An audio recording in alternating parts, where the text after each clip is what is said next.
Buenas tardes, chicos.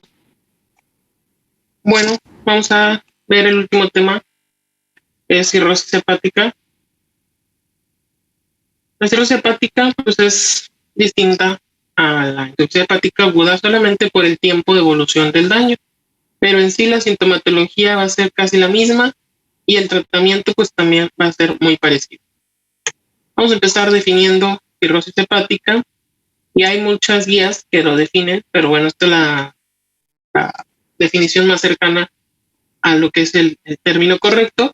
Es un síndrome clínico que se caracteriza por un proceso difuso de fibrosis, en donde la arquitectura normal del hígado, al parénquima hepático, se convierte en una estructura normal formada por nódulos de regeneración. Esos sinusoides que tienen la forma hexagonal ya la pierden, ahora son redondos, con total pérdida de la arquitectura y de la función. Esta enfermedad tiene la característica que es crónica y que pues va a llegar a un punto en el que ya es irreversible. Ya cuando se establece el término cirrosis, ya es una enfermedad irreversible. Y bueno, pues esto sabemos que es consecuencia de muchos padecimientos que van a causar procesos inflamatorios crónicos que van a afectar al hígado. En cuanto a su epidemiología, bueno, aquí en México es la tercera causa de muerte en hombres. La principal causa de cirrosis hepática en hombres, ¿cuál es? Alcoholismo. El alcoholismo. Pues el alcoholismo, el alcohol. En las mujeres ocupa la séptima causa de muerte y en mujeres la etiología no es la principal, el alcoholismo. ¿Cuál creen que sea en mujeres? Que no sea alcohol. ¿Qué otro padecimiento puede causar cirrosis? ¿Medicamento? Pues sí pueden causar cirrosis, pero no es la causa principal. En mujeres la causa principal es el hígado graso, ¿ok? No el alcohol. Hígado graso no alcohólico. Obviamente las mujeres también, si son alcohólicas, pues van a tener mucho riesgo, más riesgo en los hombres que de tener cirrosis antes. Si un hombre puede tardar 20 años, una mujer puede tardar 10 años en darle la cirrosis, menos que en el hombre. Esta enfermedad pues es más común en los hombres, ¿verdad? Es más común que un hombre tenga cirrosis a una mujer, pero sí puede suceder, sí hay casos de mujeres, obviamente. En los hombres ocupa entre los 40 y 60 años de edad la edad pico donde tienen más casos de cirrosis. Y son en personas que iniciaron el alcohol muy jóvenes y que a los 40, 50 años ya se les está manifestando, porque esta enfermedad es realmente crónica, muy crónica, que no se va a manifestar en 2, 3 años, se va a manifestar en 10, en 15, 20, 30 años. Tarda bastante en manifestarse, pero una vez manifestada, no quiere decir que tenías un mes que te enfermaste, ya tenías bastantes años, ¿no? Entonces, ya llega un momento en que la cirrosis al manifestarse ya puede ser inclusive fatal. La incidencia, más o menos 47.6 de cada 100,000 habitantes, es lo que hay hoy en día. Y obviamente la cirrosis no se queda ahí, progresa a una enfermedad terminal peor, que es el carcinoma hepatocelular. La cirrosis es la primera causa de cáncer hepatocelular. Después, bueno, algunos medicamentos, algunas metástasis, etcétera. Pero la primera causa de cáncer hepatocelular es la cirrosis. Y México, lamentablemente, ocupa el segundo lugar en mortalidad por cáncer hepatocelular a nivel mundial. Es donde más cáncer hepatocelular hay. Y es porque somos un país que tiene mucha prevalencia de cirrosis hepática. Ahorita, principalmente, alcohol. La etiología sigue en primer lugar el alcohol, el etilismo crónico. De esos alcohólicos que no toman agua, toman puro alcohol. El alcoholismo ocasional, las fiestas, ahí aunque sea cada sábado, pues tiene más protección, ¿verdad? Tiene menos riesgo de que un paciente tenga cirrosis.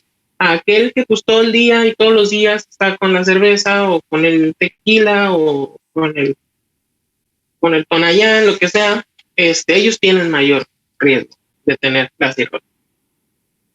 El segundo lugar ya lo ocupa, y es preocupante, ya lo ocupa la esteatohepatitis no alcohólica, el hígado graso no alcohólico, pues, para que me entiendan. Antes realmente ha aumentado en 5 años de manera exponencial. Hace 5 años todavía estaba muy abajo, del estudio, todavía estaba muy abajo de prevalencia, y pues obviamente apenas se tenía muy poca idea de su fisiopatología. Yo creo que en el 2012 es cuando se empezó a estudiar bien esta enfermedad, y hoy 2020 es la segunda causa de cirrosis hepática, y no solamente en México, en todo el mundo es una gran causa de cirrosis hepática. Y creo que este mes es el mes del hígado. Bueno, nos tocó hablar de él en este mes. Creo que este mes es esta es la segunda causa, ya es muy frecuente. La tercera causa es una infección por virus, y el virus que más causa cirrosis hepática es el virus de la hepatitis C. Este causa una infección crónica, no se manifiesta en los primeros estadios, se manifiesta como cirrosis. La hepatitis C es una enfermedad de transmisión sexual y con sangre, ya sea por transfusiones, por un piquete con una aguja,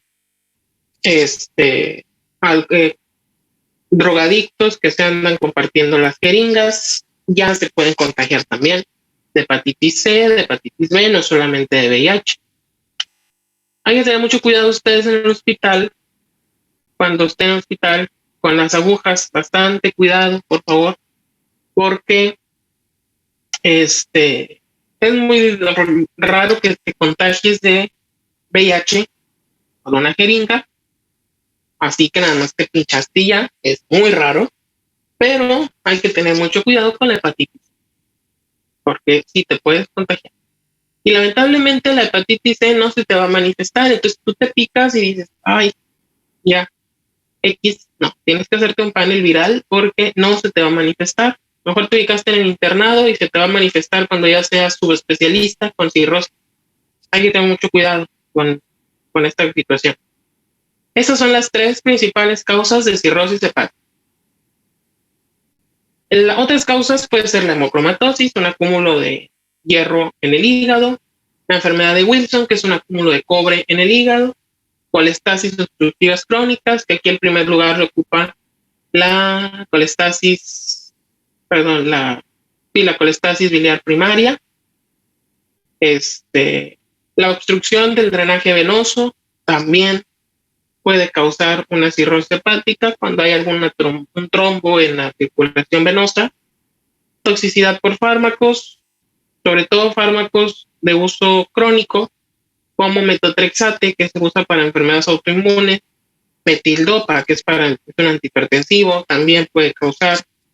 Vitamina A, hay que tener mucho cuidado con la vitamina A, porque en cantidades excesivas puede causarnos toxicidad, y es toxicidad crónica, no nos va a causar insuficiencia hepática aguda, va a causar algo crónico.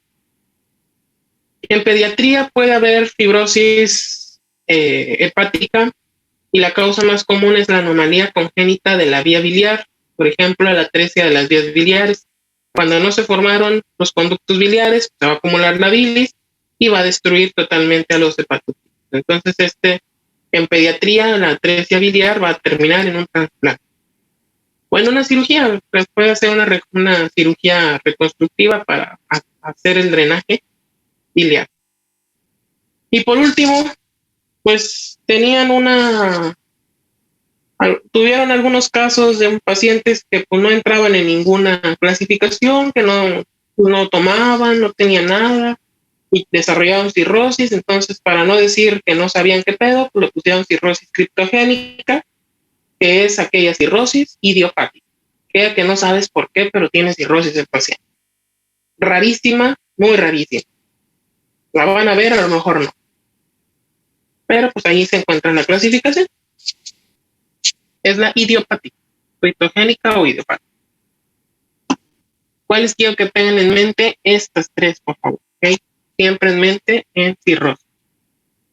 Claro que el paciente siempre te va a decir, no, hombre, yo no tomo, yo nada más en las fiestas. Pero como que hay que tener en mente cualquiera de las otras. Fisiopatología tiene algunas similitudes con la insuficiencia hepática aguda, algunas nada más. La diferencia aquí es que la célula estrella, literal, de esta patología es la célula estrellada, también llamada célula estelar. Esta es la que desencadena todo el proceso fisiopatológico en estos pacientes.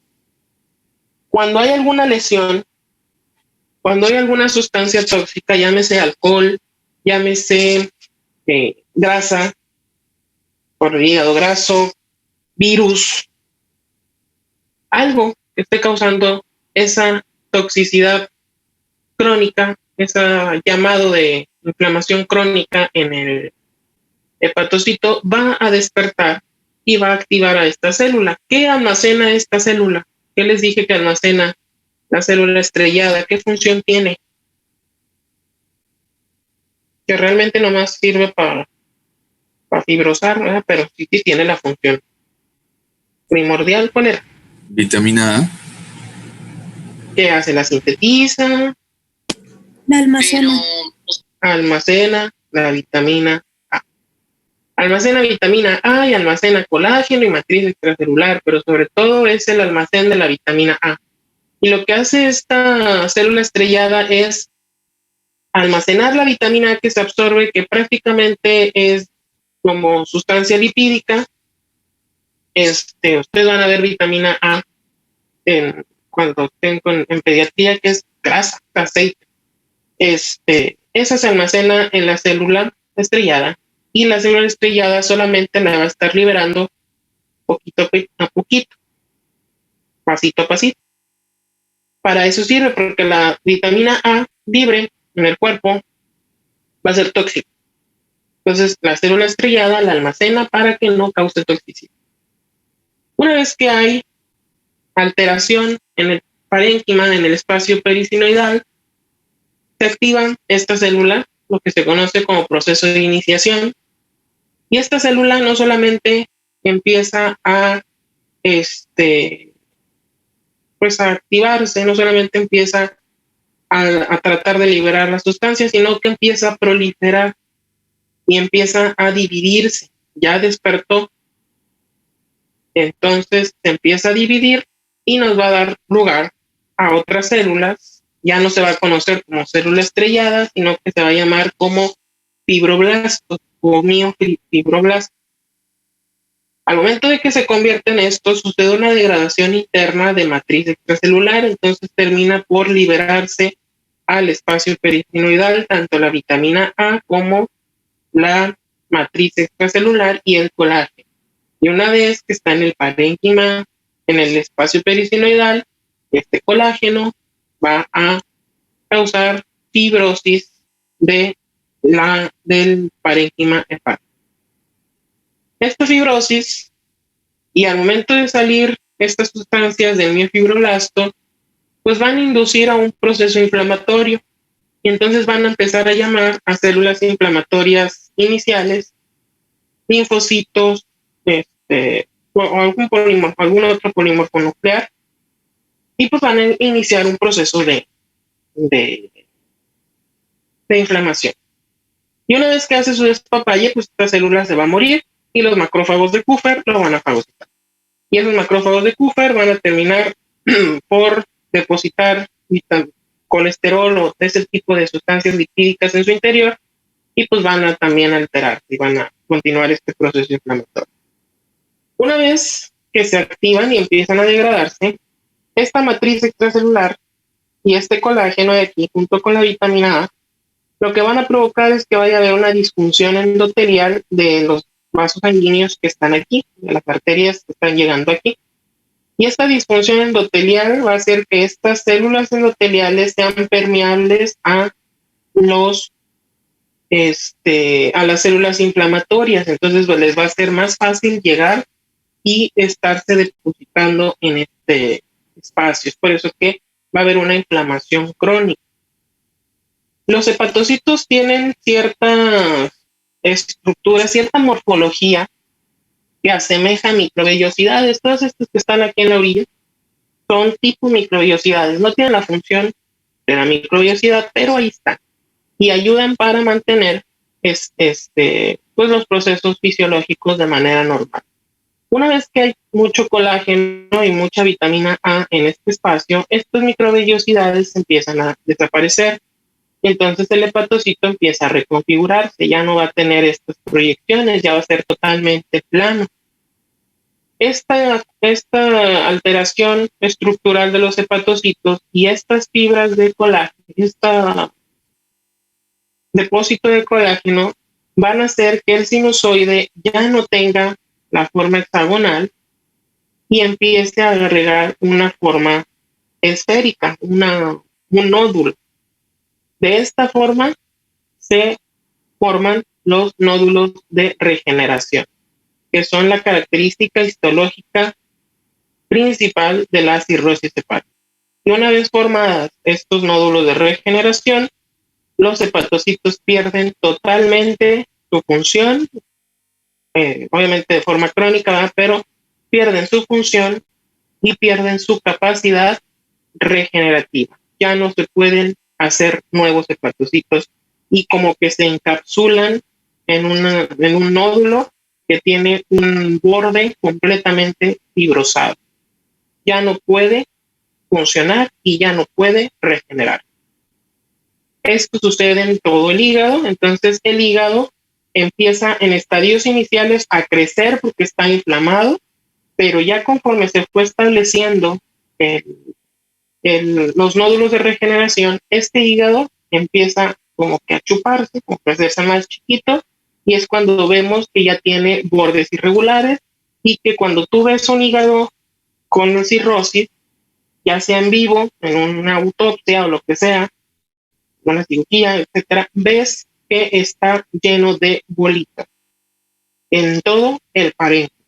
Son esos nódulos de regeneración. Esos nódulos se formaron y es cuando ya se introduce el término cirrosis hepática. Antes de que haya esa reconfiguración del sinusoide, solamente se llama fibrosis, porque solamente hay fibrosis en el espacio peristinoidal, pero aún no se altera el sinusoide. Una vez alterado, ya recibe el nombre de cirrosis y ya el padecimiento es totalmente irreversible. Y gracias a esto, pues la enfermedad tiene una historia natural, como todas las enfermedades. Sucede en años. Lo primero que se establece, pues, es un daño hepático crónico por cualquier cosa, llámese alcohol, llámese grasa, llámese virus. Empieza a instaurarse un daño hepático, muchos años va a estar dañándose y va a llegar un momento en el que esta célula estrellada pues va a causar fibrosis. Cuando se produce una fibrosis significativa es cuando empieza a haber remodelado estructural. Y ya una vez establecida la cirrosis, tenemos todo este periodo cuando está el daño hepático, cuando está la fibrosis y cuando se estableció los estadios iniciales de la cirrosis hepática, la tenemos totalmente asintomática. O bien de la fibrosis y el daño sí son totalmente asintomáticos. Una vez que hay cirrosis, ya empieza a haber ciertas manifestaciones, pero son manifestaciones que no siempre le va a poner atención al paciente.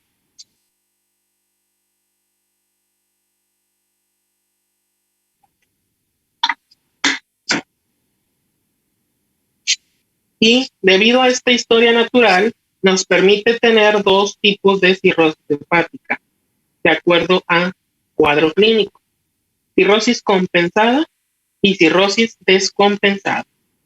La cirrosis compensada te da síntomas leves: fatiga crónica, astenia, adinamia, arañas vasculares o telangiectasias, ictericia, sí, va a empezar a manifestarse en la piel, en las escleróticas, ginecomastia en los hombres, atrofia mamaria en las mujeres. En los hombres va a causar distribución del vello corporal de tipo ginecoide, del vello púbico, perdón, de tipo ginecoide, no va a estar de forma normal, tiene una distribución como si fuera el vello púbico de la mujer, tiene atrofia testicular, disfunción eréctil y puede tener disminución en el tamaño del pene. Esos son datos que pues a veces no se da cuenta el paciente o no le importan. Otra sintomatología así puede ser el eritema palmar, puede ser alteración en los dedos, los conocidos acropatia, etcétera, etcétera. Estos se van a encontrar en la cirrosis compensada. Pueden ir a consultar, a lo mejor sí, le llamó la atención y va y consulta y lo diagnosticas aquí, pues qué bueno. Ya no puedes hacer nada por el hígado, pero puedes evitar que se convierta en el espantoso carcinoma hepatocelular. Pero entre la cirrosis compensada, la recién iniciada, y el carcinoma hepatocelular, tenemos la cirrosis descompensada, que es el peor escenario de un paciente cirrótico. Es el peor escenario sintomatológico de un paciente cirrótico. Aquí estos pacientes es cuando ya hay hemorragias digestivas altas, puede haber hematemesis, o solamente melena, o solamente varices, hay ascitis y hay encefalopatía hepática. Puede haber peritonitis bacteriana espontánea, también puede haber, y ya esto se conoce como cirrosis descompensada. Es cuando ya ahora sí el paciente está vomitando sangre, está haciendo popó negra, ya tiene una panzota dura, o ya está con alteración mental, ya no se acuerda de muchas cosas, ya no sabe fumar, ya batalla para contar, tiene asterixis, que es el temblor en reposo de las manos, no, el conteo de monedas, ¿verdad? O sea que ya no pueden agarrar nada, son datos de encefalopatía, entonces sí puede ir a consultar. Puedes diagnosticarlos en las dos. Ha habido muchos casos que se han diagnosticado en esas circunstancias y hay otras que se han podido diagnosticar tempranamente. Entonces lo ideal es diagnosticarlo de forma temprana. Obviamente evitarlo, pero a veces es imposible. Y ya después de la cirrosis descompensada, pues bueno, el paciente puede tener dos destinos. Claro que el destino final siempre va a ser uno solo. Tiene dos destinos. Uno, entrada directa, lamentablemente, a la muerte, o bien convertir esa cirrosis en carcinoma hepatocelular y ahora sí conllevar a la muerte. Si no, esto lo va a tener lamentablemente todos los pacientes. La cirrosis ya no se puede regresar, ya no se puede curar, pero se puede detener. Se puede tratar, puede durar muchos años con tratamiento. Si se diagnosticó a tiempo, excelente. Si es un paciente joven y si no fue causado por alcohol, el paciente puede entrar en lista de espera de un trasplante. Y si se lleva a cabo el trasplante, excelente, el paciente va a sobrevivir. Pero es un paciente adulto que fue por alcohol, que no se trató a los síntomas iniciales, le valió y ya viene con datos de descompensación, ya la sobrevida es realmente baja. Ya no podemos hacer mucho por este paciente. Y gracias a esta historia natural podemos clasificar a la cirrosis hepática en 5 estadios. Inicialmente son 4 estadios, lo puedes encontrar en la guía mexicana, en la guía americana, en la OMS. Los primeros 4 estadios también van a depender si son compensados o descompensados. Cuando la cirrosis está compensada, tenemos 2 estadios. El estadio 1 es cuando diagnosticamos cirrosis, pero el paciente no tiene ni varices ni ascitis. Aquí realmente el riesgo de muerte es casi nulo. El estadio 2 es cuando ya el paciente tiene varices demostrables en una endoscopía, pero no sangrantes, no ha tenido melena, no ha tenido matemesis, no han sangrado, simplemente están presentes las varices en grado 1 o 2 de DeGrady. Busquen la clasificación de DeGrady para varices esofágicas con endoscopía y no tiene así. Estos pacientes tienen un riesgo de muerte también relativamente bajo. Lo estás diagnosticando en un estadio compensado. Cuando el paciente ya tiene ascitis, ya baja totalmente su sobrevida. Ya tiene hipertensión portal y ya tiene desequilibrio hidroelectrolítico. Y aparte tiene varices con riesgo de sangrado o con sangrado no activo. Aquí prácticamente sangrado no activo. Lo clasificamos en un estadio 3 y el riesgo de muerte es cerca o más del 20% en los próximos 5 años o menos.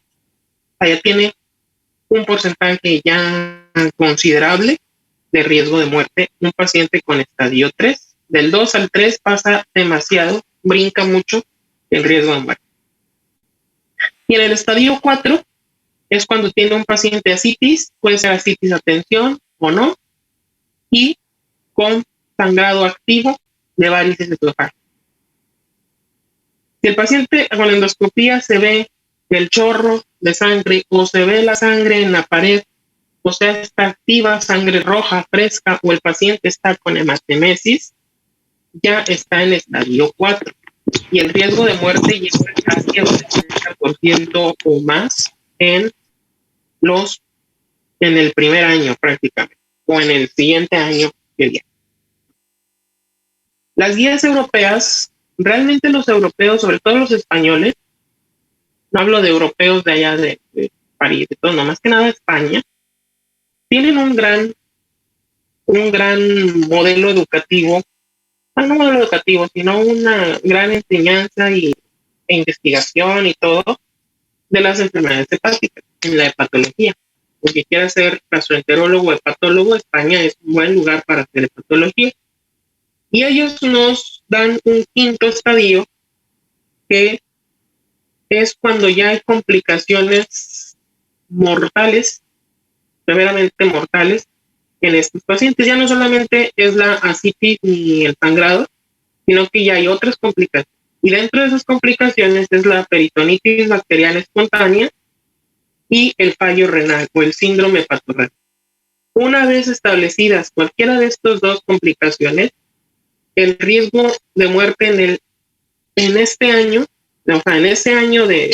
un año de haber presentado esto es casi el 70% o más.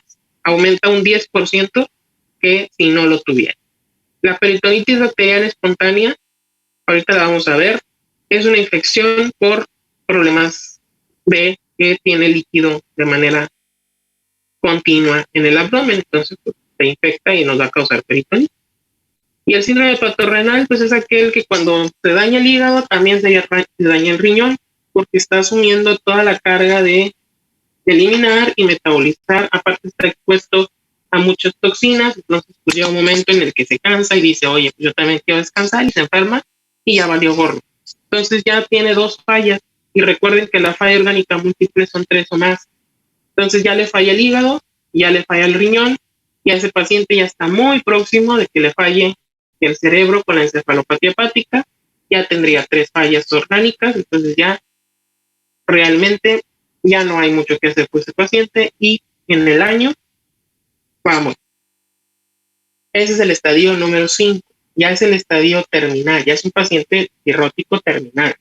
Bien delgado, bien desnutrido, mal, ya está mal.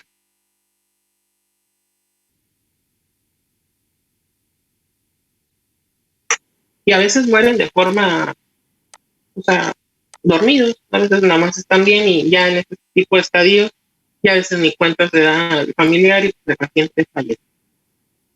Bueno, la clínica ya se las mencioné, por estadios, astenia, dinamia, telangiectasias, que son las arañas vasculares, el eritema palmar, que es la mano roja, pero no es roja, no cualquiera lo puede tener roja si la está apretando, no, más que nada reseca y que tiene una presencia de eritema en esta zona. La contractura de Dupuytren es algo característico en estos pacientes, es cuando tú le dices que tire la mano y que trate, que levante el dedo anular. Entonces en esta zona del dedo anular, donde se une el tendón se va a endurecer y se va a contracturar y va a ser un tipo calambre. No le va a doler de manera exagerada al paciente, pero va a estar acalorado. La única forma de quitarlo va a ser como si dieras un masaje.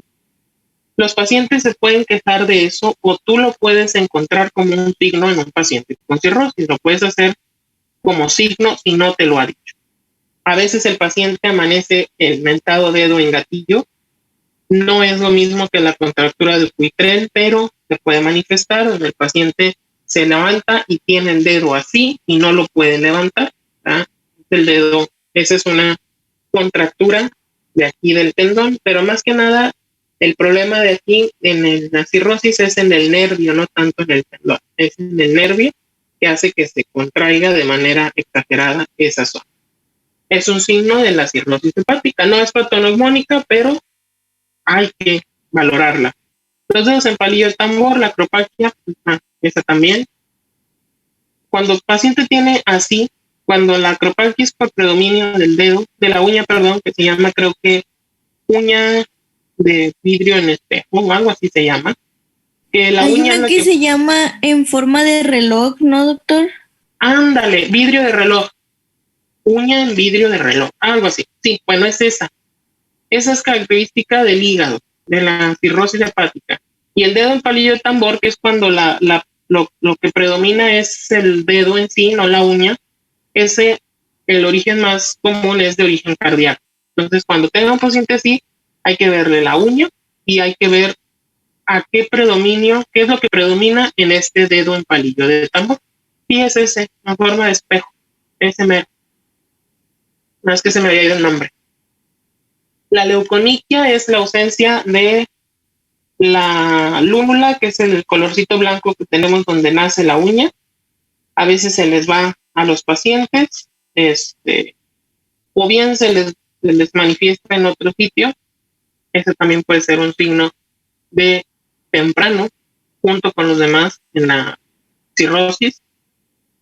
Bueno, en inicios iniciales hay hepatomegalia. La esplenomegalia va a estar cuando ya esté instaurado la hipertensión portal, ictericia en la piel y en los ojos, ascitis, ¿sí? Grandota. Ya les mencioné ginecomastia, todo eso, y nunca se les olvide estas imágenes. Este es un paciente ya terminal.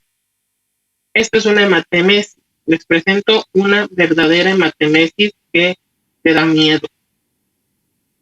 El paciente entra en estado de choque. Es un sangrado activísimo de la vía de las varices esofágicas.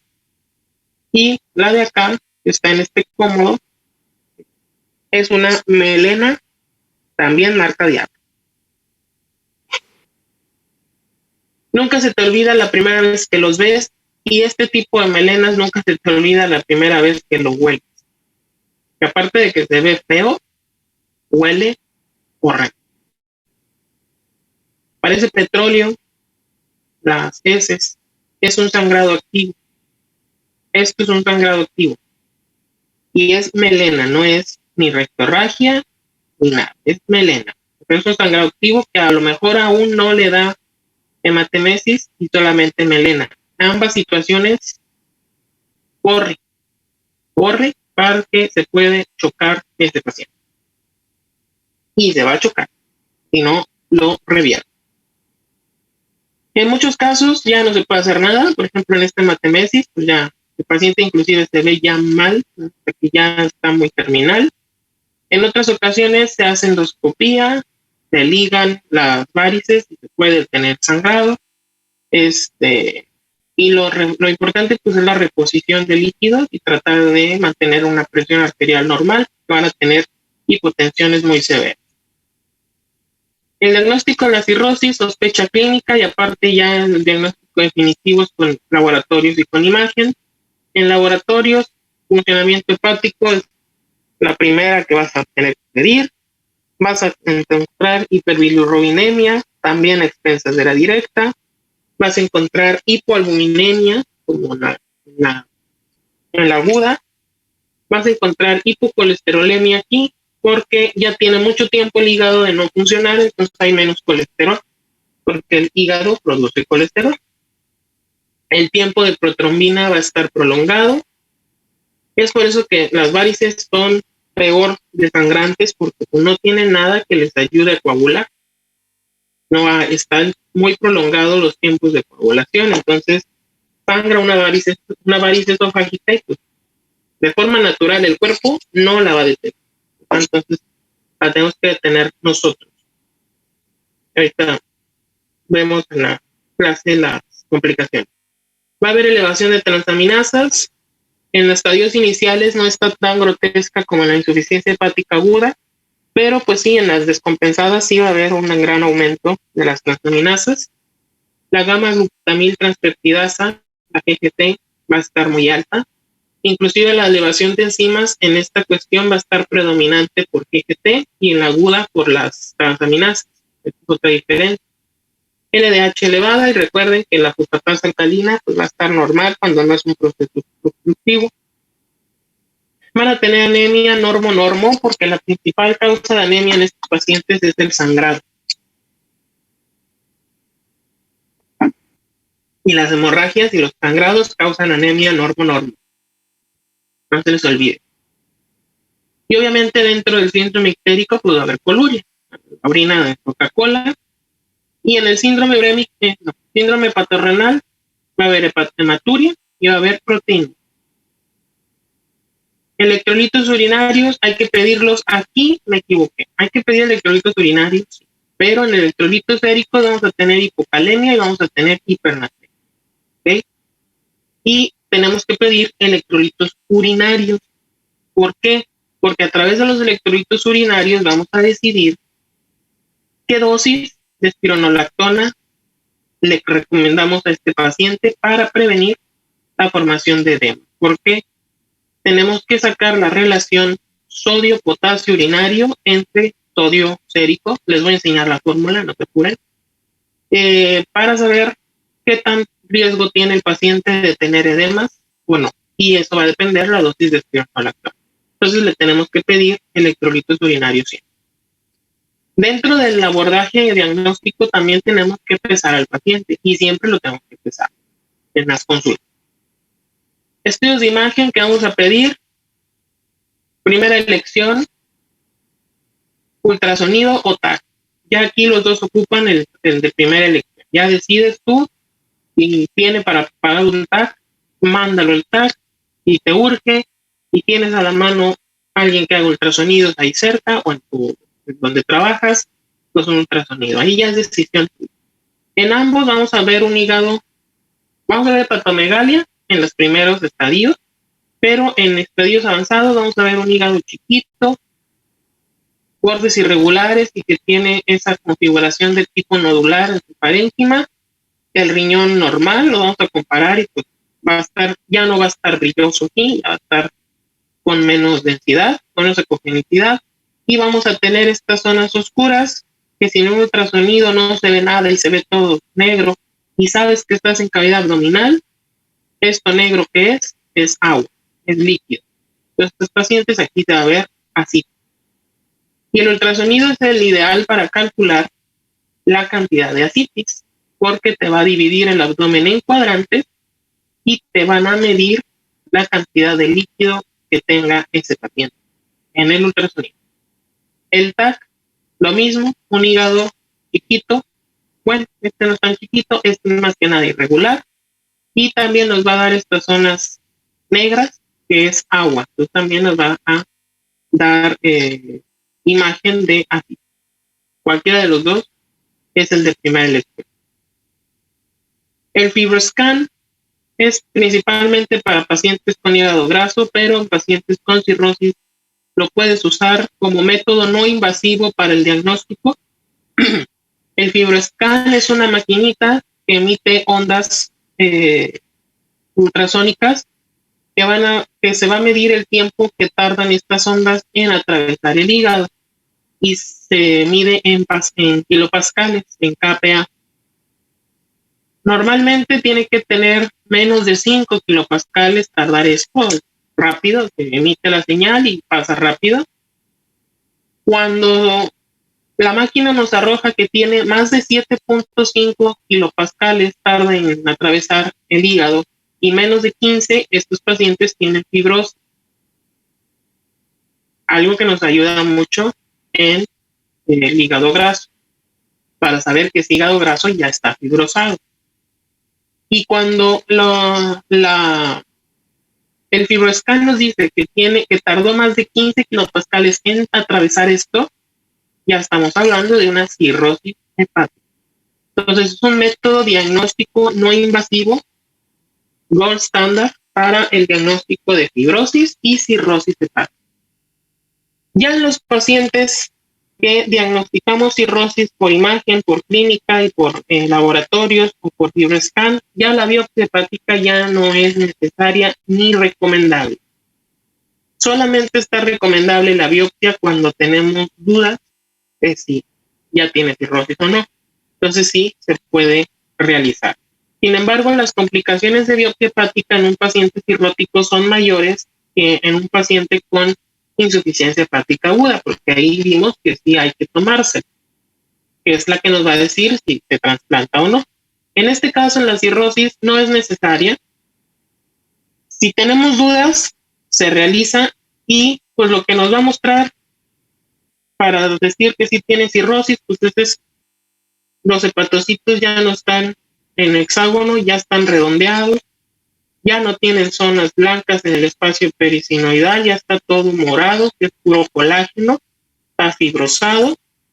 Esta es la imagen característica. Estas bolas de aquí son los nódulos de regeneración, ya están. Esto es la cirrosis hepática en una biopsia. En hígado graso, sí es recomendable una biopsia cuando el ultrasonido nos dice que tiene grado 3 o 4, precisamente para diagnosticar la fibrosis, pero pues tenemos este método no invasivo que casi cuesta lo mismo que la biopsia, es no invasivo, entonces ya le está ganando mucho terreno. La biopsia solamente en caso de dudas. La endoscopia digestiva en todo cirrótico se tiene que hacer.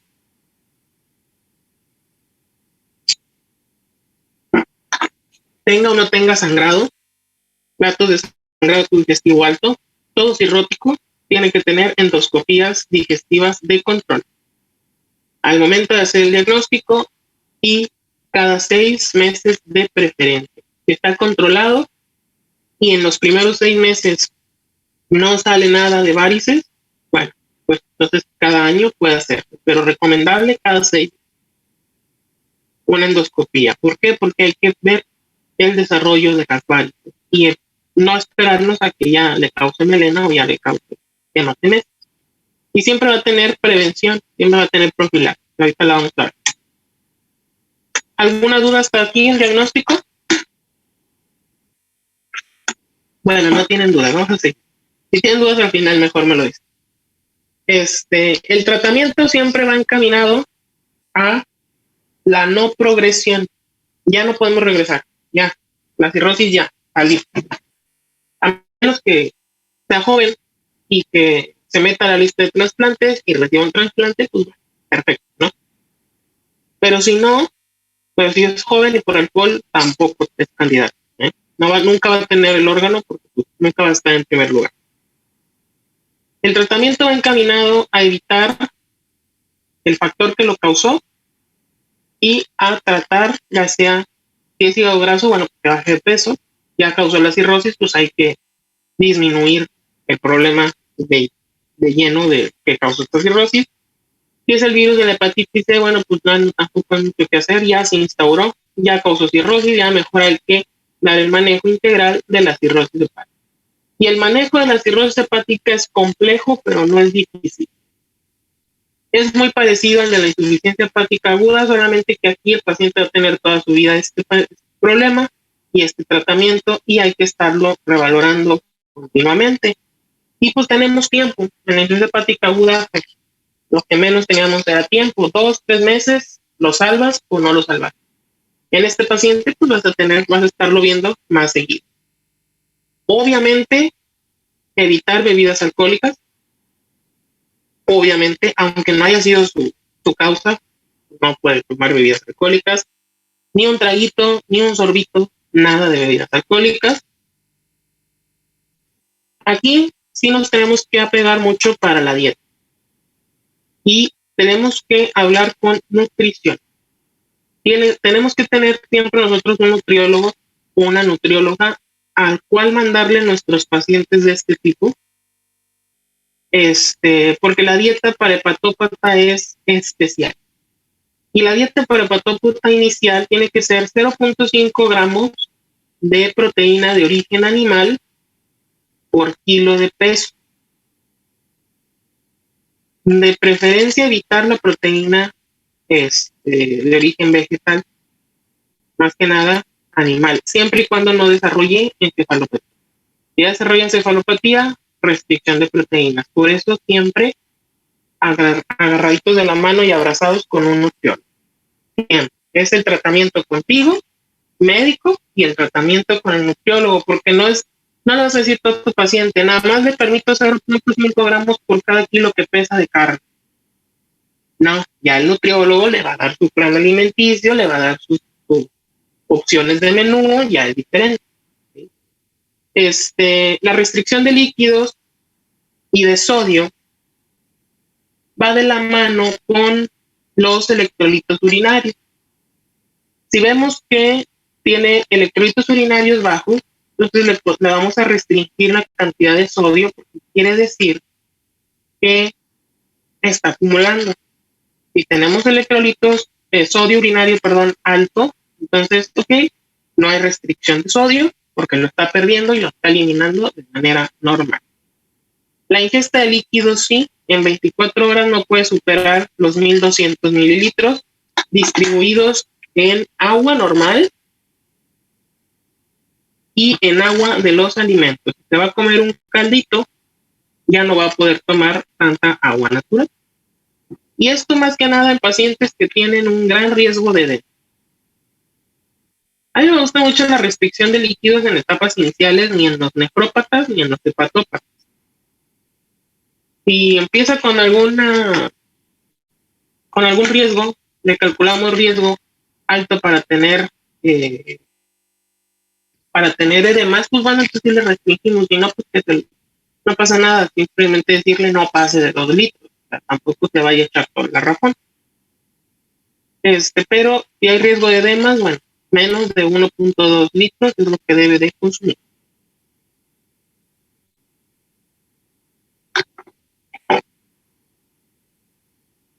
Diuréticos, primero espironolactona, 100 miligramos al día. Y aquí tenemos que ver la relación sodio-potasio urinario con sodio sérico. Se suman los electrolitos urinarios, sodio y potasio, y se va a dividir entre el valor del sodio sérico.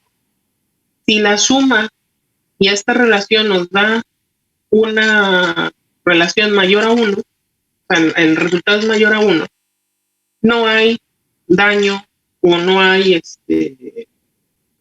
riesgo de que vaya a desarrollar edema. Entonces se le va a dar 100 miligramos al día sin ningún problema. Pero si la relación es menor a 1, quiere decir que este paciente tiene un alto riesgo de tener edemas próximamente. Entonces aumentamos la dosis de 200 a 400 miligramos al día. Para eso nos sirve esa relación, para saber cuánta dosis de espironolactona le vamos a dar al paciente. Entonces, ¿qué estudios le vas a estar pidiendo a tu paciente cada 3 meses? PTH, electrolitos séricos y electrolitos urinarios. Esos van de cajón, cada 3 meses. Después tenemos furosemida. La furosemida nos ayuda más para eliminar que para prevenir. Furosemida damos 40 miligramos al día, ajustando siempre a dosis respuesta, solamente en caso de edemas o de ascitis. Si no ha desarrollado eso, lo prevenimos con espironolactona. La furosemida, pues si no hay edemas, pues realmente no, pues no la ocupamos. La furo es para eliminar edemas. Hidralazina, hidroclorotiazida, ¿por qué no? Porque nos puede llevar a hiponatremia. Cuando esos pacientes tengan hipernatremia, pues no está indicado el uso de hidroclorotiazida como diurético. No está indicado el uso de tiazida.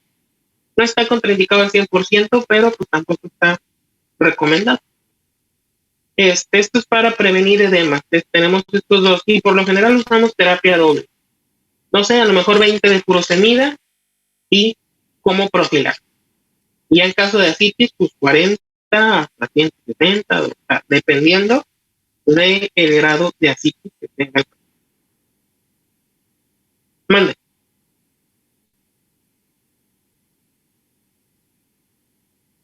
No, en tabletas, ampolletas solo en internado. ¿Okay?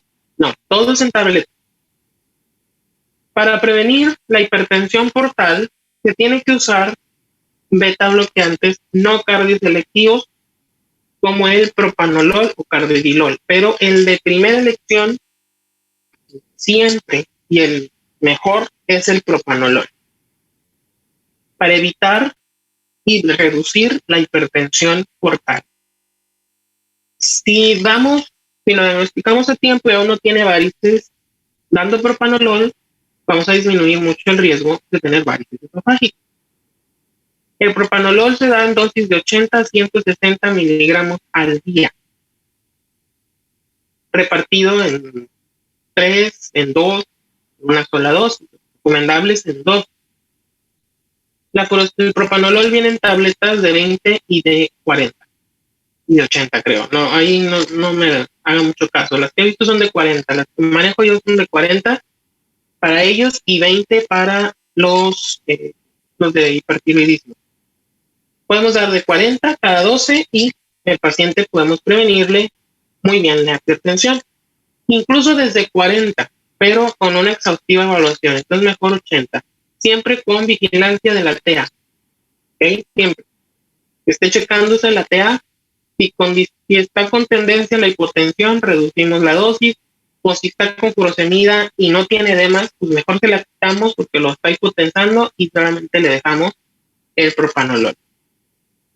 Y le iniciamos medicamentos también antioxidantes y para la inflamación hepática, los que ya vimos, vitamina E, Luplex, que es el ácido alfa-lipoico, y el cardomariano, una tableta cada 12 horas.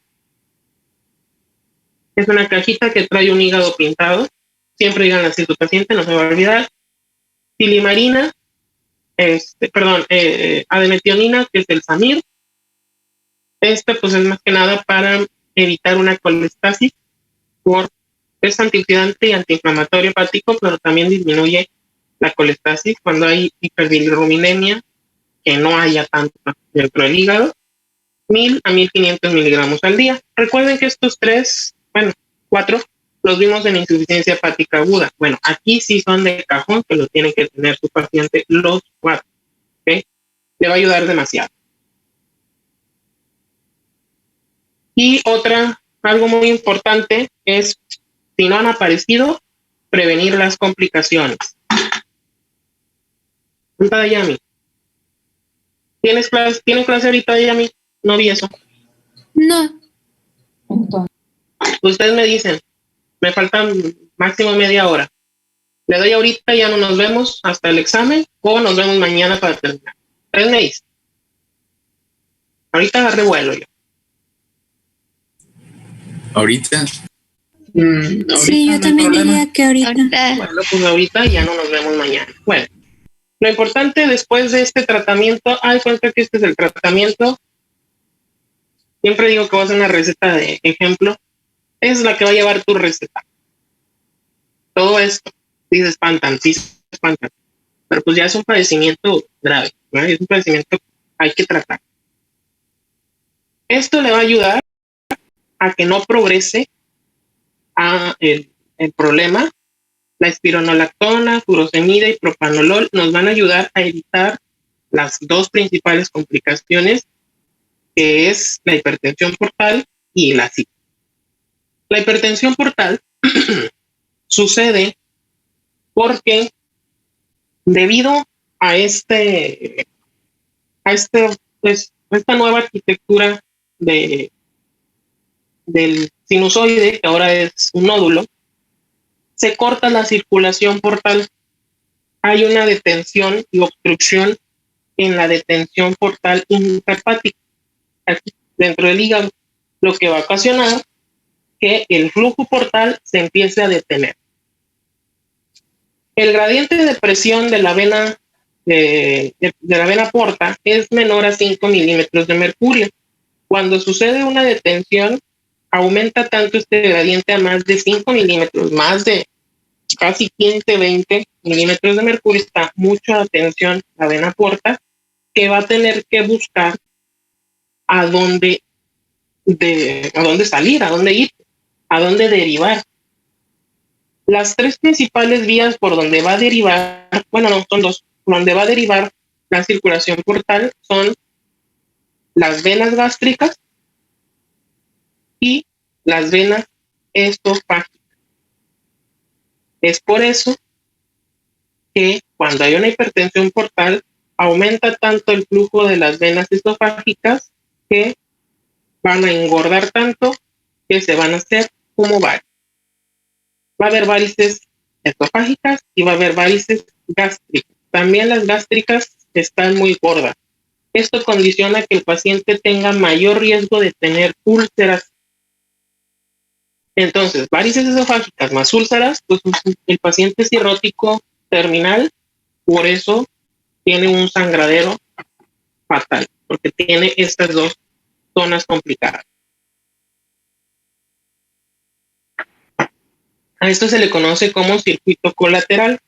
Va a buscar, la sangre tiene que buscar a dónde llegar a la vena cava inferior. Ya no se puede por aquí, bueno, tiene que buscar otra forma. El problema es que es tanta la presión que se está generando y que no está llenando ese drenaje, no está ese flujo venoso adecuado, y que se empieza a buscar colateral, que no va a ser suficiente esta circulación colateral, entonces va a acumular más para abajo, y la principal que nos va a causar va a ser que la vena esplénica reciba tanta sangre que no va a tener de otra que acumularse en el vaso, causándonos esplenomegalia. Otro dato, que estos pacientes van a tener un vaso grandote, congestivo. Esta esplenomegalia que va a condicionar a una mayor destrucción de eritrocitos, entonces más anemia va a tener este paciente. Nosotros vamos a saber que tiene hipertensión portal cuando medimos a través de una ecografía Doppler en el abdomen y se mide el flujo de la vena porta y se tiene que medir el gradiente de presión y aparte la dilatación de la vena porta. Y cuando la vena porta tiene un diámetro mayor a 12 milímetros, en un cirrótico, es cuando ya decimos que tiene hipertensión portal. Una vez diagnosticada hipertensión portal, obligatoriamente tienes que mandarlo a hacer la endoscopía para descartar las varices. Esta es la hipertensión portal. ¿Cómo se va a tratar? Bueno, La principal complicación de la hipertensión portal son las varices esofágicas. Y las varices esofágicas se ven así. A través del endoscopio en la pared esofágica se ven estas bolas que son todas las venas esofágicas y así se ven de manera normal, en el estadio normal, en un estadio que no tiene riesgo de sangrar. Tienen el mismo color de la mucosa, pero si esta vena se vuelve más azul, más morada en algún sitio, con ese cambio de coloración es un aviso al endoscopista y que le tiene que decir al médico, o si el gastroenterólogo le está haciendo la endoscopía y es el médico tratante, de que esta varice está a punto de sangrar. Esta es una varice esofágica con sangrado activo. Así se ve, mete el endoscopio y se ve el chorro a presión. Está palpitando, está así saliendo, como si fuera una manguerita. Esta es un sangrado activo, pero no como acá. Aquí el sangrado está a chorro. O sea, el paciente está vomitando sangre y está fatal. Aquí todavía es un sangrado activo, pero no a presión. Este sangrado no causa hematemesis, este sangrado causa melena. Este sangrado de arriba causa hematemesis. Otro dato característico de la hipertensión portal, creo que ya se los había dicho en insuficiencia cardíaca, es la ingurgitación yugular, porque pues está acumulando todo. Entonces, no solamente se acumula el drenaje previo, sino también el que va más para arriba. Entonces, se va a empezar a acumular, se va a manifestar. Otro dato es el reflejo hepatoyugular. Recuerden que se palpaba el hígado y se marcaba la circulación yugular. No es tan patognomónico, es más de un origen cardíaco, pero también se manifiesta con hipertensión portal. Las varices esofágicas se forman cuando el gradiente de presión de la vena portal, es más de 10 milímetros de mercurio y sangran cuando ya está más de 12 milímetros de mercurio. El riesgo de presentarlo es muy alto cuando el paciente no está tratado adecuadamente, y el riesgo de mortalidad, una vez que se presentan, el riesgo de que un paciente muera aumenta cerca del 10% cada año, y si sangra, 12% o 15%, y la mortalidad es hasta el 30% cuando los sangrados son muy activos, muy recurrentes. De esos que los detienes y a las 2-3 semanas vuelve el paciente otra vez. Ya en esa situación, ya el paciente ya tiene muy poca probabilidad de vida. El tratamiento es propanolol, para evitar que se formen 20-40 miligramos. Una vez que ya están formadas, de 80 a 160 miligramos. Carvedilol, no les digo la dosis porque realmente no es el de primera elección, es el propanolol. Ligaduras, estas dos son ligaduras a través de endoscopía, es un tratamiento muy, muy utilizado, sobre todo en estas que están sangrando. A través del endoscopio se mete una grapadora y se grapa. Es el tipo. Y la otra pues es ligadura como tal, pero lo indicativo es grapa. Se grapa y se detiene el sangrado. No siempre se cauteriza y no se cauterizan las venas, se cauterizan las úlceras. Estas se ligan o se grapan. Es el tratamiento definitivo en un sangrante, porque ningún medicamento va a hacer que esto deje de sangrar. El propanolol va a bajar la presión, sí, entonces ya no va a sangrar hacia chorro, va a sangrar como acá. Entonces el tratamiento definitivo es una grapa, grapen ahí esa vena sangrante. La ascitis, todo el mundo sabe que es ascitis, acumulación de líquido en la cavidad abdominal, secundaria también a hipertensión portal, pero a disminución de las presiones oncóticas y osmóticas hacen que se extravase líquido a través de las venas mesentéricas principalmente, de la esplénica, o sea, de la porta también, y se acumula en la cavidad abdominal. Y el problema aquí es que también hay hipoalbuminuria, entonces por eso la presión oncótica está por los suelos y el paciente empieza a hinchar. Tenemos dos formas de asitis. La asitis no a tensión, que es líquido en la panza, pero con panza aguada, y la asitis a tensión, que es la panzota del paciente y muy dura. El tratamiento de la asitis no a tensión es restricción de sodio, espironolactona, ya dijimos 100 miligramos hasta 400, ya vimos que varía de acuerdo a la relación sodio de electrolitos urinarios con sodio sérico. Furosemida, aquí dice Lasix, pero es furosemida. Aquí sí, ya, ahora sí, es furosemida como tal, a dosis altas, arriba de 40 miligramos al día.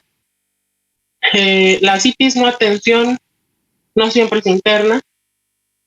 Si es mucho y si está en descompensación hemodinámica, pues interna, entonces el tratamiento sería IV, si no es tomado. Y es muy importante que en estos pacientes llevemos el control del peso, porque de acuerdo al control del peso, vamos a saber qué tanto de asitis puede tener. No siempre, menos en un paciente gordito, se va a manifestar la asitis. A veces la tiene y no sabe. ¿Y cómo se manifiesta? Con el control de peso. Estos pacientes tienen que bajar de peso de 0.3 a 0.5 kilos por día sin edema. Y con edema, cuando ya tiene asitis, por ejemplo, viene hoy, tiene asitis, lo pesas todos los días, le tienes que decir, te va a pesar todos los días, y en la semana ves que por día bajó más de 1 kilo, que bueno, quiere decir que está eliminando el líquido. Con edema tiene que perder peso de 0.5 a 1 kilo por día con la asitis. Y así podemos nosotros saber que está resultando el tratamiento. Y si no tiene edema, bueno, puede que se reduzca ese peso o bien que no suba de nada, que no se suba de peso el paciente. Si tú lo ves hoy, pesa 70, y lo ves mañana, lo ves el próximo mes y pesa 75, pues es muy raro que estos pacientes aumenten de peso. Hay que hacer un estudio de imagen, un ultrasonido, nos va a detectar la asitis, inicias el tratamiento, y esta es la meta que tiene que bajar de peso este paciente. Lo tienes que estar viendo cada semana. Cuando la asitis es refractaria, o bien, más que nada refractaria, se provoca lo que se conoce como asitis a tensión.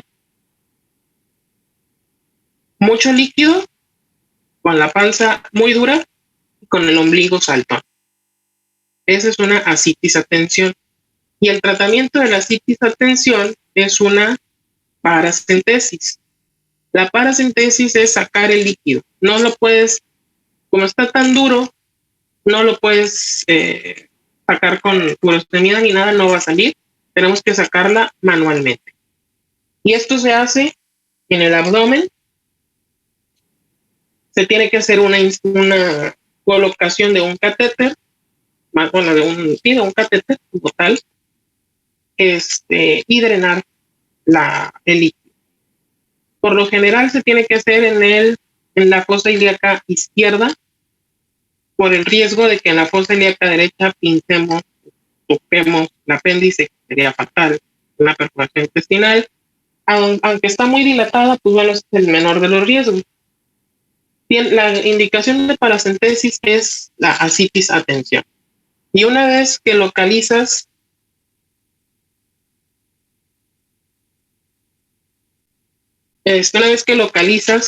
la zona que lo vas a hacer en el hipocondrio izquierdo, tienes que localizar la cresta ilíaca y dividir la distancia del ombligo a la cresta ilíaca izquierda, y en el tercio anterior externo, ahí tienes que marcar para poderlo funcionar.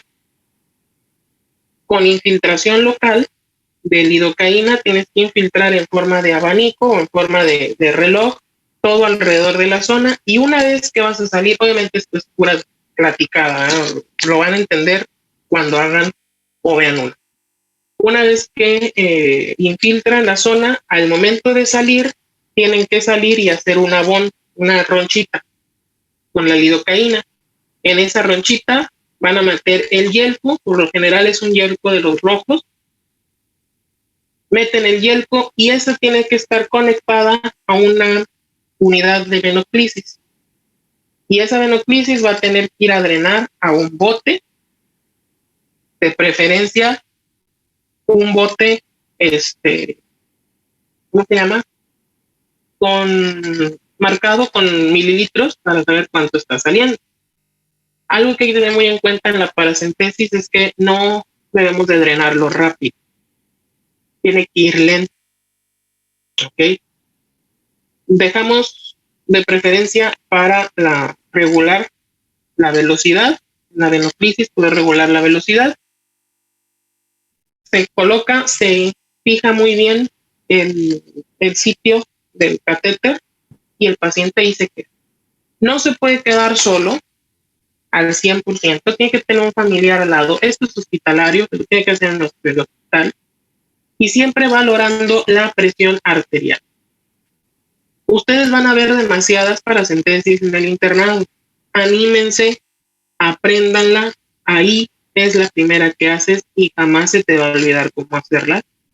El internado está en la iniciativa de decir, oiga, ¿me da permiso de hacerla? Ya cuando ya sabes la técnica. Y hay que estar checando la presión arterial. No se deben de hipotensar. Antes de hacer la paracentesis tenemos que medir la presión arterial. Y en estos pacientes se tiene como indicativo dar albúmina, preferentemente 8 gramos de albúmina. ¿Por qué?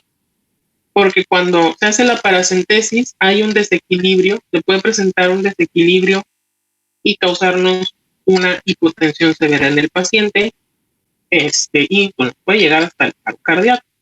Entonces no se debe de eliminar tan rápido y tampoco con pacientes hipotensos. Si está hipotenso, primero le vamos a dar albúmina, aumentar un poco la presión arterial, aplicamos la técnica con regulación de la presión. Una vez que ya salió todo lo que tiene que salir, se retira el yelco. Es un punto, no se tiene que suturar, no es una herida grandota, es nada más el diámetro del yelco, se retira y listo. El paciente, si fue la primera, se tiene que quedar hospitalizado. Si ya es nada más irse nada más va y se saca el agua, se va a su casa sin ningún problema. Esta es la asitis, atención, y esta es la paracentesis, y hay que medirla. Recomiendo que la primera asitis se haga un cultivo. Y si ya son muchas asitis refractarias y muy frecuentes, siempre hacer un cultivo o al menos un citoquímico del líquido del ácido para evitar o ver y detectar a tiempo esta complicación mortal que se conoce como peritonitis bacteriana espontánea. Les dije la técnica bien bonita de la paracentesis, pero se me olvidó algo básico, esencial, que es la asepsia y antisepsia. Antes de hacer todo lo que les dije, se tiene que hacer la asepsia y antisepsia del área donde vas a funcionar, bien hecha. Es una técnica estéril, tienes que poner guantes, de preferencia una bata quirúrgica para poder hacer el procedimiento, porque es igual que en nefro con un catéter Penco, es una vía de entrada directa a la cavidad abdominal, entonces hay que tener mucho cuidado. La peritonitis bacteriana espontánea sucede cuando un paciente tiene muchas veces una asitis muy recurrente. Llega un momento en el que se infecta y tanto líquido ahí es un nido y es medio de cultivo, aparte de que está lleno de puras toxinas para las bacterias. Cuando se hace un citoquímico del líquido acítico y nos salen leucocitos en más de 500 por milímetro cúbico o polimorfonucleares más de 250 por milímetro cúbico, decimos que tiene una peritonitis espontánea. Se tiene que hacer un cultivo. La causa más común es la E. coli, después viene el neumococo, el Streptococcus pneumoniae y el Klebsiella. Esos son oportunistas y ven ahí el caldito de cultivo y ahí prolifera. Igual, de todos modos, aunque sepamos la causa más común, tenemos que hacer un cultivo, porque a veces puede ser por mala técnica, como a mí ahorita que se olvidó decirles la asepsia antisepsia, y arrastrar bacterias si no se hace correctamente, y puede ser causado por una epidermita, un Streptococcus epidermidis. Entonces siempre cultivo y para ver a qué medicamento le puedes pegar. El tratamiento de elección, cuando todavía no sabes qué bacteria y todavía no tienes el cultivo, es cefalosporinas, ceftriaxona preferentemente, cada 12, dependiendo 1 o 2 gramos cada 12 horas, o sea, de 2 a 4 gramos al día de cefalosporinas, ceftriaxona, y albúmina en el primer día 1.5 gramos por kilo y al tercer día 1 gramo por kilo. Trabajar la dosis de albúmina para evitar nuevas citis, porque si mientras está la peritonitis hay una nueva citis, el paciente con mayor razón se va a complicar.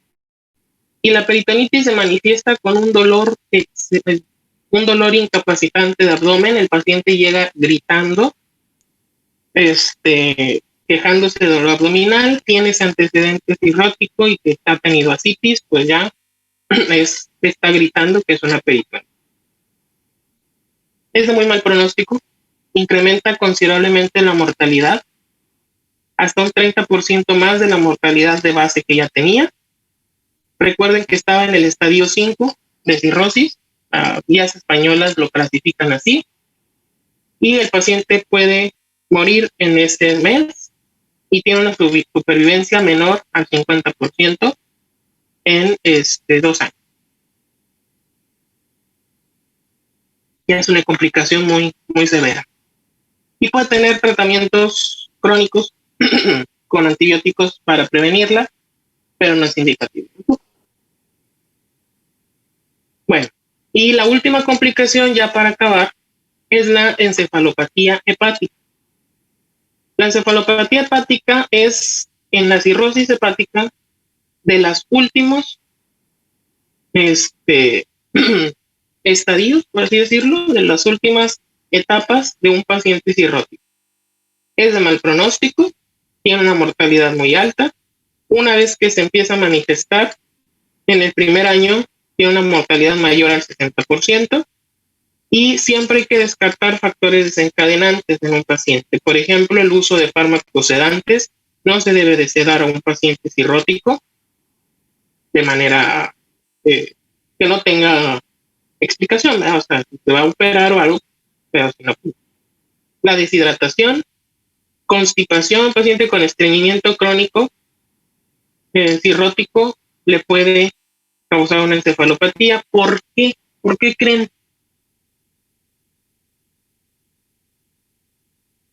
Ya les expliqué un poco de por qué se produce encefalopatía en insuficiencia hepática aguda. ¿Por qué cuando hay estreñimiento tiene mayor riesgo? ¿Qué se va a producir más? ¿Y por qué?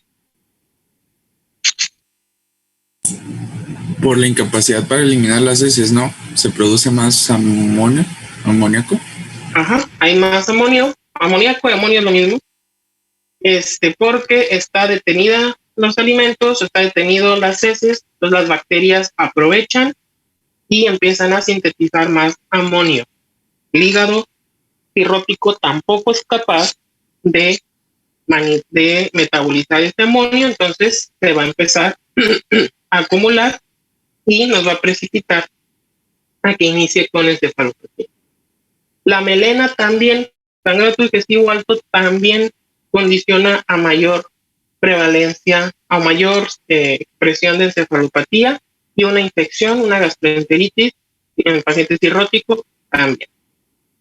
Podemos clasificar la encefalopatía hepática en 4 grados de acuerdo a los criterios de Westhaven. Grábenselo siempre. Son 4 clasificaciones, son 4 grados.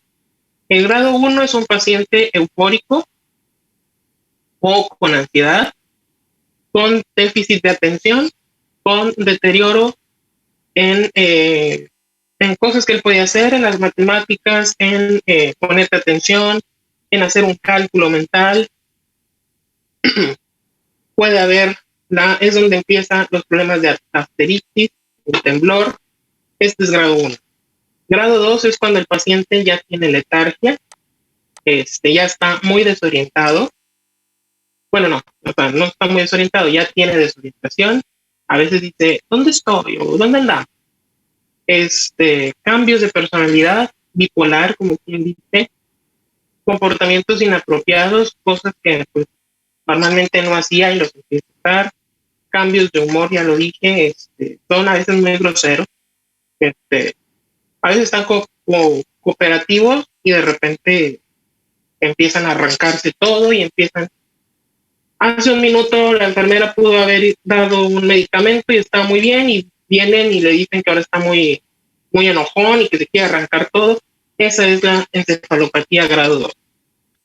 La grado 3 es cuando ya el paciente pues ya está somnoliento, se conoce como semiestupor, pero responde cuando le habla, pero está muy desorientado, muy confundido.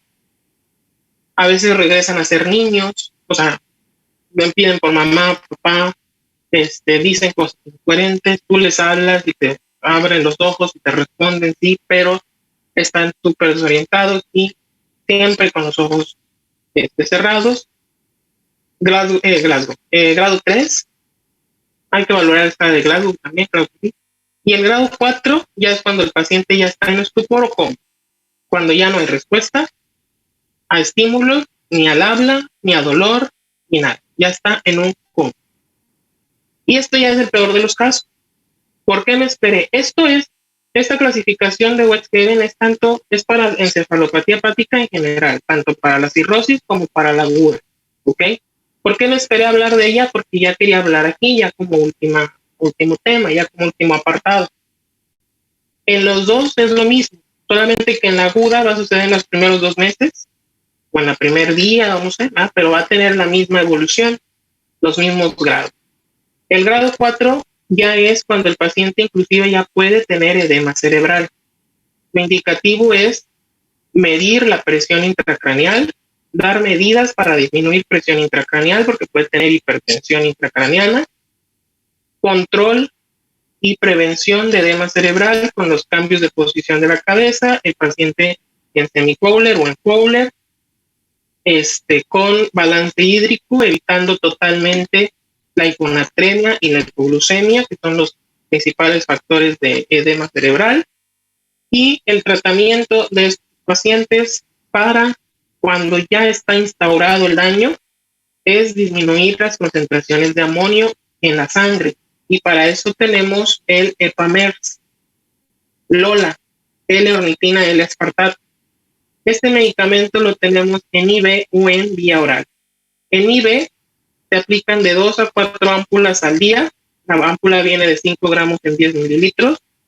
En grados 3 y 4 podemos dar hasta 8 ámpulas. En un paciente con insuficiencia hepática aguda, damos 2 a 4 ámpulas al día para prevención. En los pacientes cirróticos, damos para prevenir por vía oral. Los sobres vienen de 3 gramos, entonces podemos dar ya sea 1, 2 sobres cada 8, cada 12 horas, es decir, de 3 a 18 gramos al día. Por lo general es un sobre cada 8 horas. Si no está muy desarrollado la cirrosis, o sea que no tenga muchas complicaciones, con un sobre al día basta para poderlo prevenir. Ya una vez que tuvo un episodio de encefalopatía, porque en la cirrosis hepática es reversible, y ya tuvo un episodio, te quedan 2 sobres cada 8 horas para prevenir un nuevo episodio. Y otro medicamento que ya se los había comentado es la lactulosa. La lactulosa para prevención se usa de 20 a 30 mililitros por toma, manteniendo máximo 3 evacuaciones al día, porque recordemos que también es para producir evacuaciones, o sea, también es para el estreñimiento. Y una vez que ya está instaurado, se da 45 mililitros cada 8 horas en encefalopatías hepáticas ya instauradas. El soporte nutricional es muy importante, carbohidratos hay que bajarlos mucho, y la dieta tiene que ser repartida en 15. Eso ya es por parte de nutrición. Y tiene que ser aquí dieta baja en proteína animal. ¿Ok? El amonio sérico no es muy útil. Permítame tantito. Un minuto, espérame tantito. Ya voy a acabar.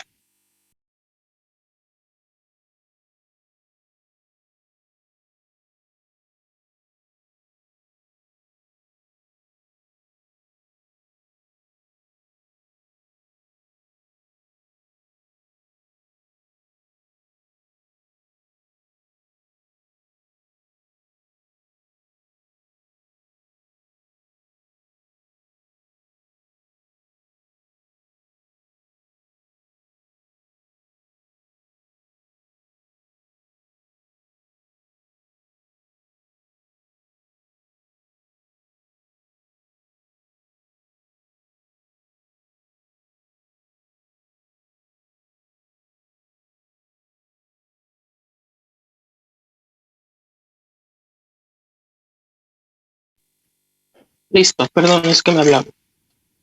Bueno, y el soporte nutricional, pues repito, es muy importante. El amonio sérico no es tan útil para decirnos si lo va a presentar o no, salvo en la insuficiencia hepática aguda.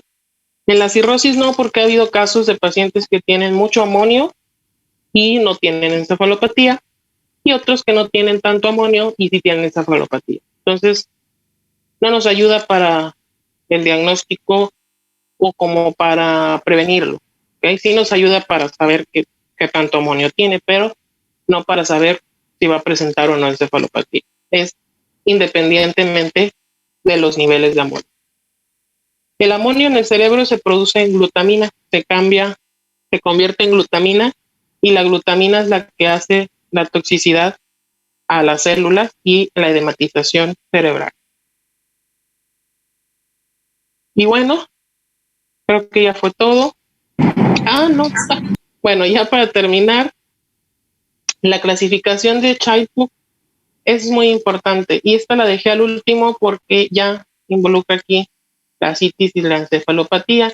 Esta clasificación Child-Pugh hay que sacarla siempre a todo paciente con cirrosis, y te la van a pedir para saber cuánto tiene de sobrevida en un año y cuánto en 2 años.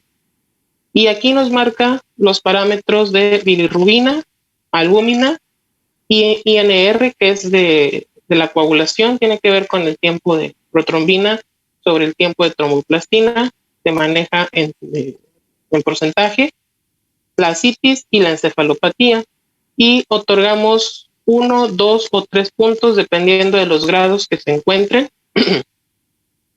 y se lleva a cabo una suma total, y se clasifica en 3 clases, clase A, clase B y clase C. Si el paciente obtiene de todos estos, tomen el screenshot o lo que quieran a la presentación, ahí está. Si tiene de 5 a 6 puntos, está en clase A, tiene supervivencia en un año del 100%, o sea, no se va a morir en el primer año, y aparte, en los 2 años, pues tampoco. Entonces nos sirve para saber la supervivencia. La clase C es la peor. Es cuando ya el paciente cumple con la mayoría de estos criterios en cuanto a 3 puntos. Es un paciente que ya está muy ictérico, que tiene muy poca albúmina, que tiene los tiempos muy prolongados, que tiene ascitis refractaria y aparte ya tiene encefalopatía grado 3, grado 4. Ya es un Child-Pugh C de 10 a 15. En un año tiene un 45% de supervivencia, o sea, muy bajo, y en 2 años, pues todavía más bajo. Para eso nos sirve el Child-Pugh y siempre te lo van a pedir, siempre. Así que hay que, pues sí, aprendérsela. En el internado siempre hay que traer acordeones porque siempre te las van a preguntar. Y bueno, ya cuando estés en la práctica clínica como médico, es importante sacarla para poderle decir y planear el tratamiento de tu paciente, saber si cuánto va a tardar en irse. Y bueno, ya ahora sí, para acabar, consideraciones generales que hay que tener en los pacientes: manejar la obesidad. Si se le agrega otra enfermedad crónica, pues es peor el deterioro. Nada de alcohol. El consumo de café, hay estudios recientes, artículos clínicos recientes que dicen que el café protege de cierto modo la progresión de la fibrosis en el hígado. Entonces hay médicos, gastroenterólogos y hepatólogos que recomiendan el consumo de café de 3 a 4 tazas, de 2 a 4 tazas en estos pacientes, siempre y cuando el riñón se los permite. Esto cabe mencionar. Pero bueno, también se puede decir, bueno, oye, tómate una tacita, 2 tacitas, te puede ayudar. Antioxidantes son muy importantes, ya los que ya les mencioné. Vitamina D, porque no va a metabolizar calcitriol, entonces se da calcitriol 0.25 a 1 miligramo por día. Una tableta de 0.25 a 1. Vacunación, es importante que te vacunen estos pacientes contra los virus, y esta no fue la causa, contra la influenza cada año y contra el neumococo, si es que no la tenían. Bueno, si ya son adultos mayores o de arriba de 40 años, una revacunación contra el neumococo. Y muy importante también, no tabaco. El tabaco va a causar disfunción endotelial y lo que menos queremos ahora es que funcione menos otra cosa. Y bueno, ahora sí, y ahora sí. ¿Alguna duda que tengan? También a esto les doy chance para que vean que estoy bien bueno. Doctor, yo tengo una duda. Es respecto a las estadificaciones. Comentaba usted que cuando ya llega a estadios de cirrosis, en los dos que hay, no hay tratamiento. Pero en este caso, cuando está en el estadio de fibrosis, ¿se puede llegar a revertir o tratar? ¿O todo tipo de fibrosis siempre va a evolucionar, quiera o no, a una cirrosis? No, cuando hay una fibrosis todavía podemos ayudar a que regrese, a que se restablezca. Y ayuda mucho el ejercicio o la pérdida de peso en caso, mire, cuando es por alcohol es muy difícil que una fibrosis regrese. Cuando es por hígado graso, hasta que es fibrosis todavía lo podemos regresar. Y es con pérdida de peso, con dieta, con los fármacos que ya les mencioné, antioxidantes y antiinflamatorios hepáticos. Con eso, más que nada, con un buen apego al tratamiento, podemos revertir la fibrosis y que no evolucione a una cirrosis. Cuando ya está instaurada la cirrosis, ya no podemos recuperar este hígado. Lo único que podemos hacer es, todo el tratamiento que les acabo de mencionar, es evitar la progresión, ya sea a la muerte del paciente pronto o a un carcinoma hepatocelular, pero ya no puede regresar el hígado después de que ya hay una cirrosis, que ya esos nódulos ya están formados. De la fibrosis para atrás todavía puede regresar el hígado, a lo mejor no al 100% normal, pero sí va a regresar y con cuidados va a mantener. En el alcohol es muy difícil que una fibrosis por alcohol regrese, porque no te vas a dar cuenta. La hepatopatía alcohólica no da síntomas hasta que ya está la cirrosis. El hígado graso sí da síntomas. Conforme va avanzando sí te da síntomas, esa es la ventaja. Pero si se diagnostica en fibrosis, podemos regresarlo al paciente con buen apego al tratamiento, al ejercicio y a la dieta. Claro que sí se puede regresar. ¿Alguna otra duda? Ujú.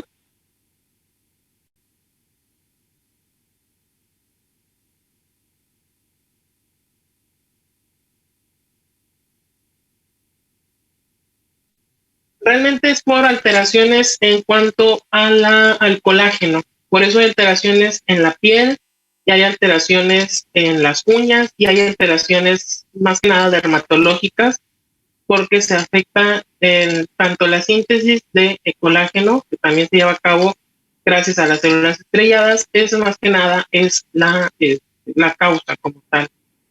Eh, Realmente no es algo patognomónico, pero pues sí hemos visto, bueno, al menos yo normalmente he visto un caso de que tiene un cirrótico, una señora cirrótica que tiene la uña así, pero es prácticamente por problemas de la colágeno, no es tanto por cosas del hígado, porque realmente no tendría una explicación más lógica más que alteraciones de la colágeno. Igual lo del colorcito blanco que tienen acá arriba, la lúnula, también es por problemas de este tipo.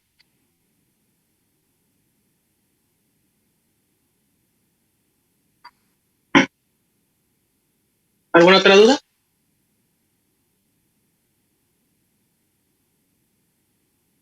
Dayani, que anda muy callada, ¿no?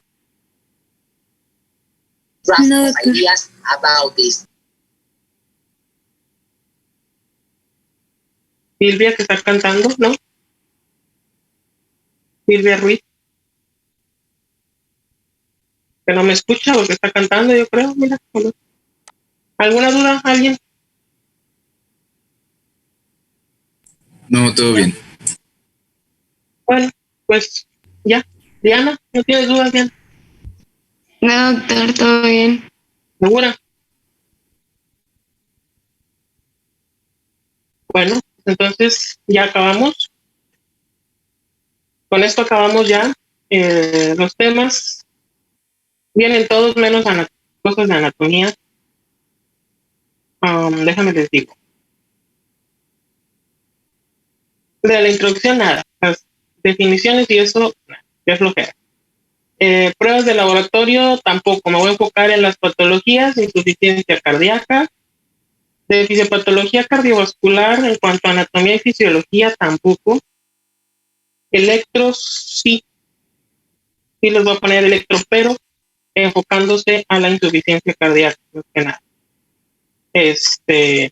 Casos clínicos de insuficiencia cardíaca, etiología, todo insuficiencia cardíaca, hay que estudiar.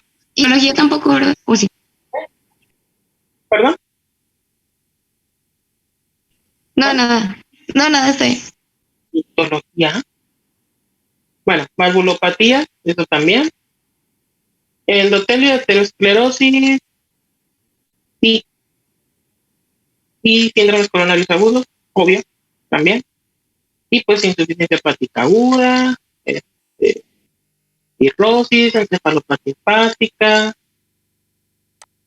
sangrado digestivo alto por varices esofágicas, o sea, todo lo que hemos visto hoy, o sea, lo que vimos del hígado, todo. Aquí no les voy a meter tampoco anatomía del hígado ni función. No, de eso no. Nada más puro caso clínico de las enfermedades. Son poquitos temas. Son de los temas más importantes que hay que conocer. El examen es el jueves. Yo les digo la hora en el grupo de este jueves al otro, porque los voy a juntar a todos. Ya acabaron con los demás clases. Nada más con usted y otorrino. Okay. Entonces el jueves voy a ver la hora, voy a tratar de que les voy a comentar como quiera antes, pues si tienen clases, obviamente no sería ahí. Y ya yo les digo la hora, pero prepárese para el jueves próximo, el ordinario. Son puros casos clínicos, ¿sí? Así que estudien muy bien todo. Estudienlo como si ya tuvieran un paciente, ustedes mismos inventen algún caso clínico o busquen, sobre todo etiologías, algún punto importante de la fisiopatología, porque prácticamente es la materia, clínica, métodos diagnósticos y tratamiento. Generalidades no, definición de la enfermedad, bueno, pues ya tienen que sabérselas, pero así, epidemiología, guácala, no. Entonces, de ese tipo de cosas, no. Lo más importante, etiología, puntos clave de la fisiopatología, diagnóstico, cuadro clínico y tratamiento de cada enfermedad. Y de las valvulopatías, pues eso es lo mismo del examen pasado, lo que estudiaban para el examen pasado, pues es lo que más voy a preguntar, con el tipo de soplo en cada valvulopatía y pues ya prácticamente todo. Bueno, pues nos vemos en el examen. Cuídense mucho, pórtense bien, éxito en sus demás materias. Nos vemos ese día. Yo les Gracias, aviso la doctor. hora. Dale, bye. ¿Cuántas preguntas serían? Perdón, no sé. Todavía no sé. Pero pues van a tener tiempo porque pues, casos clínicos hay que leer. Pero no sé todavía cuántos se me ocurran. Bueno, chicos, nos vemos. Cuídense. Bye, bye. Igualmente, gracias.